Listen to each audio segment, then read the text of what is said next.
Fiction. आज हम लोग पढ़ने जा रहे हैं फिक्शन के बारे में। फिक्शन होता क्या है, जैसे कि एग्जांपल ले लो, बता रही हूँ। फिक्शन जब तुम अपने बेंच पे बैठते हो स्कूल में तो बॉक्स लेते होगे, अपना ज्योमेट्री बॉक्स, तो उसको बेंच पे इधर से उधर करते होगे। तो जब करते होगे तो एक फोर्स लगाते हो तभी तो वो हिलता डुलता है, अदरवाइज वो हिलता थोड़े ना। फोर्स जब धक्का देते हो तो तुम्हारे हाथ में कोई तो फोर्स होता है, मतलब देते हो तो तभी वो हिलता है, लेकिन उतना तेज से नहीं हिलता है। जैसे कि मान लो हम किसी चीज़ को मारे और वो हवा जैसे उड़ जाए, क्यों नहीं उड़ जाता है? बिकॉज उसके पास कोई फोर्स होता है जो उसे रोकता है, वो ये है कि उतना तेज ना जाए। तो जब तुम जितना तेज से उसे, मतलब जितना फोर्स लगा के उसको धक्का दे रहे होते उतना तेज क्यों नहीं जाता है? क्योंकि उसके अपोजिट में एक फोर्स लगता है, जो मोशन है वो चाहता है कि उसका मोशन धीरे हो जाए और रुक जाए। तो जो उस मोशन को अपोज करता है उसको बोलते हैं फ्रिक्शन। सो आज हम लोग जा रहे हैं पढ़ने फ्रिक्शन के बारे में। When we push a box lying on the floor with a small amount of force, it doesn't move at all. हाँ देखो, जैसे कि कोई बड़ा सा बॉक्स रखा है और हम लोग उसे बहुत अपना उतना पूरे फोर्स नहीं लगा रहे हैं, या मान लो कि बहुत बड़ा सा बॉक्स रखा है 100 kgs का, और कोई 2 साल का बच्चा आके उसे धक्का दे रहा हो, तो वो तो उससे हिलने वाला नहीं है। क्यों? क्योंकि हम लोग बहुत कम फोर्स लगा रहे हैं जितना कि फोर्स चाहिए होता है। फिगर में जैसे कि सी figure 1, when we push the box with a small force, the friction between floor and most bottom of box prevent it from moving. देखो, जब हम लोग उसको फोर्स लगा रहे हैं तो वो क्यों नहीं जा रहा है? क्योंकि उसके फिक्शन में है, फिक्शन लग रहा है उस पर एक फोर्स कहाँ लग रहा है? जैसे वो बॉटन है, जो मतलब बक्सा है, बक्सा के नीचे वाला पार्ट वो सरफेस से टच हो रहा है। तो जब सरफेस से टच हो रहा है तो दोनों के बीच एक फोर्स लग रही है, जो कि चाह नहीं रही है, मतलब वो नहीं सोच रही है कि कोई उसे वहाँ से हिलाए, क्योंकि वो अभी उतना फोर्स नहीं मिल रहा है जितना फिक्शन का फोर्स है। अगर तुम उससे ज़्यादा उसको फोर्स दे तो तभी वो हिलेगा। So it means that the surface of floor on which the box is resting exerts some force on the box which act in a direct opposition of the force of our push. तो ये दिखा रहा है कि जिस surface पे हम उस बॉक्स को रखे हैं वो सरफेस एक अपोजिशन का काम कर रहा है। देखो, अपोजिशन मतलब उसको रोक रहा है। हम लोग चाह रहे हैं कि वो जो बॉक्स है वो हिल जाए, हम लोग धक्का दें और वो थोड़ा सा घिसक जाए, लेकिन वो क्यों नहीं घिसक रहा है? क्योंकि हम लोग उतना धक्का नहीं दे पा रहे हैं। और जैसे कि सरफेस और जो बॉटम है उसका, मतलब बॉक्स का नीचे वाला पार्ट है, उन दोनों में एक फोर्स लग रही है जो उसको कहीं इधर उधर होने से रोक रही है।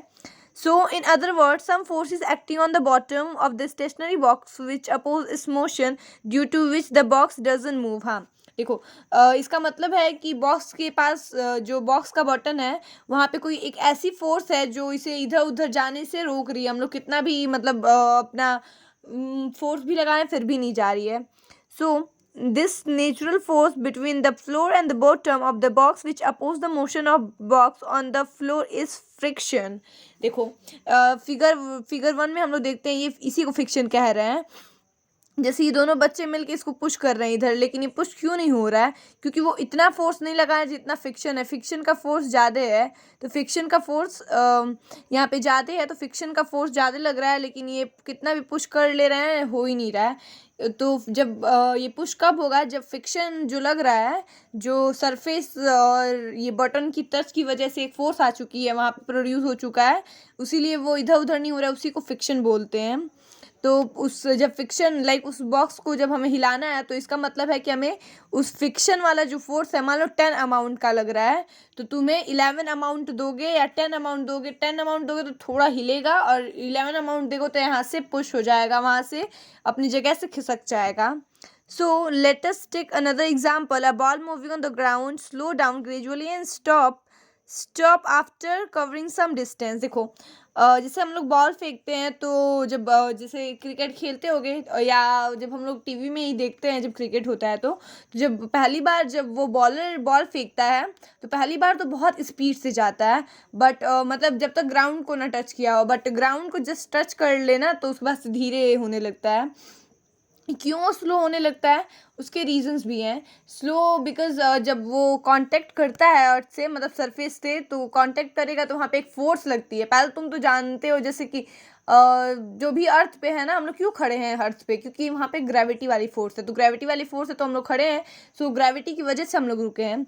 बट वो क्यों स्लो डाउन होता है, क्योंकि जब वो खिसता है, मतलब जब वो ज़मीन से टच होता है तो वहाँ पे एक लाइक जब उसको टच होता है तो वहाँ पे एक कॉन्टेक्ट फोर्स आ जाता है, उसी को बोलते हैं फिक्शन, जो कि उसके मोशन को रोकना चाहता है, वो चाहता नहीं है कि वो और मोशन करे।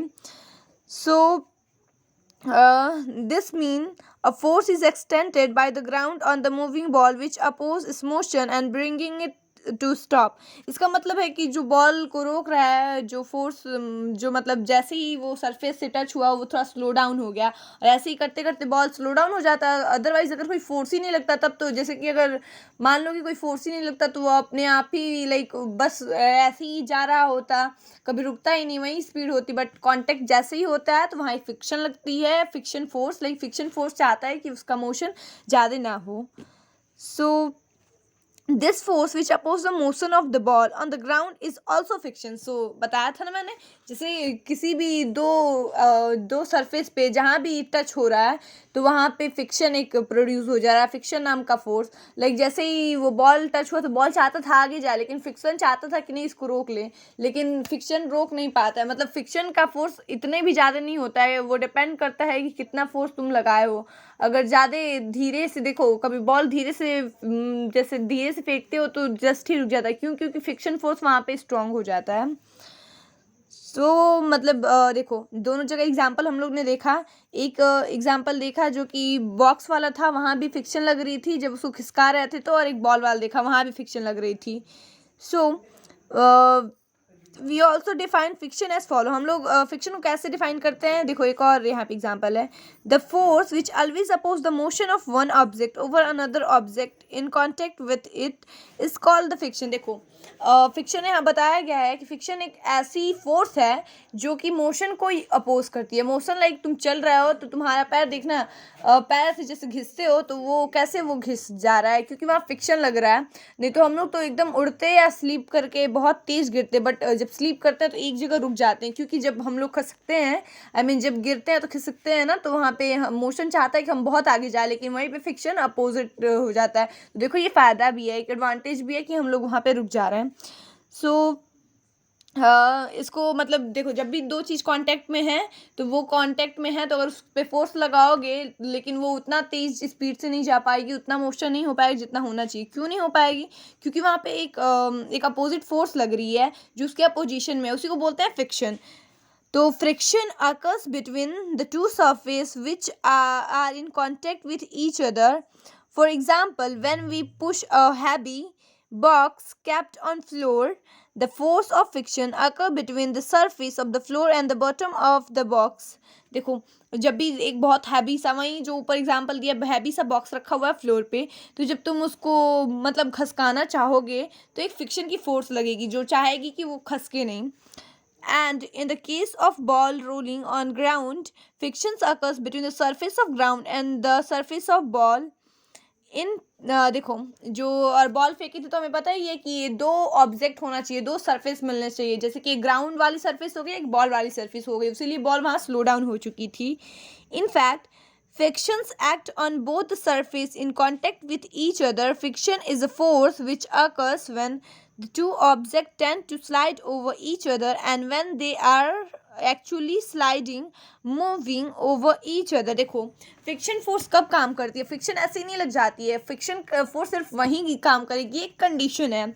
एक कंडीशन क्या है कि फ्रिक्शन फोर्स वहीं काम करती है जहाँ पे दो चीज़ का कांटेक्ट हो। अगर कांटेक्ट नहीं होगा तो ऑफकोर्स लाइक वो फिक्शन काम नहीं करेगा, उसके लिए कांटेक्ट होना चाहिए और एक दूसरे पे मतलब जैसे कांटेक्ट में आ गया फिर वहाँ मूविंग होनी चाहिए। अगर मूविंग नहीं होगी, अगर स्टेशनरी है कोई भी स्टिल चीज़ है, मतलब वहीं रुका पड़ा है, तो हमें क्या पता कौन सी फोर्स लग रही है नहीं लग रही है, तब तो वो निल हो जाएगा, मतलब जीरो हो जाएगा हर चीज़ का, मतलब कोई कॉन्सेप्ट नहीं होगा वहाँ पे। लेकिन जब फिक्शन चाहिए तो दो ऑब्जेक्ट एक में होने चाहिए, मतलब एक दूसरे से टच में होने चाहिए, और सेकेंडली है कि वहाँ मूविंग होनी चाहिए, तभी तो पता चलेगा कि उसके मोशन को कोई अपोज कर रहा है कि नहीं।